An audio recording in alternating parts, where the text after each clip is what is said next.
اس میں خاص پہلو جو کہ رائے حق میں کام کرنے والوں کے لیے سمجھنا اور جاننا ضروری ہے وہ یہ ہے کہ رائے حق میں جہاں وہ مقامات آتے ہیں کہ حکمت عملی و تدبیر کے فیصلے کرنا ہوتا ہے، وہاں پر بھی توکل بڑی ضروری شرط اور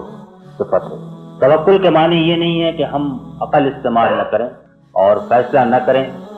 اور یہ سمجھیں کہ اللہ تعالیٰ خود بخود صحیح راہ کے اوپر لگا دیں۔ توکل کے معنی یہ ہے کہ ہم بیٹھ کر سوچیں، سر جوڑیں، اپنی عقل کو استعمال کریں، جو کچھ اللہ تعالیٰ نے علم دیا ہے، صلاحیت دی ہے، اس کو استعمال کریں،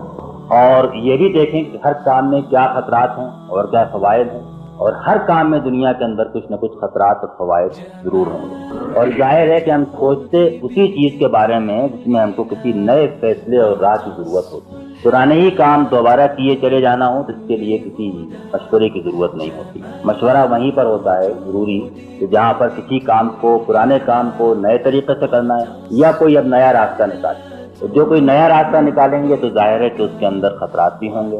اور فائدے بھی ہوں گے۔ جب ایک دفعہ جائزہ لے کر آدمی فیصلہ کر لے کہ اب یہ کام کرنا ہے تو پھر خطرات کا معاملہ اللہ تعالیٰ کے سپرد کر کے اس کام کو کرنا، یہی دراصل وہ توکل ہے جس کی تعلیم حکایت میں دی گئی ہے۔ تو وہ شاورہم فی الامر فاذا عزمت فتوکل علی اللہ، مشورہ کرو۔ مشورے کے اس کے معنی یہ ہے کہ سب مل کر بیٹھیں، معاملے پر غور کریں، یہ سوچیں آگے کام کیسے ہوگا، کوئی چھوٹا کام ہو یا پوری کی پوری تحریک کا معاملہ ہو، اور اس کے بعد جب دل ٹھک جائے کہ اس کام کو کرنا چاہیے تو پھر اس کے اندر جو خطرات ہیں اور رسک ہیں اور مختلف قسم کے اندیشے ہیں ان سے بے فکر ہو کر ان کو اللہ تعالیٰ کے سپرد کر کے اور اس کام کے لیے آگے بڑھ جائیں۔ تو اس طریقے سے توکل جو ہے یہ تحریک کے معاملات کو طے کرنے میں، ان کو چلانے میں بڑی ضروری صفت ہے۔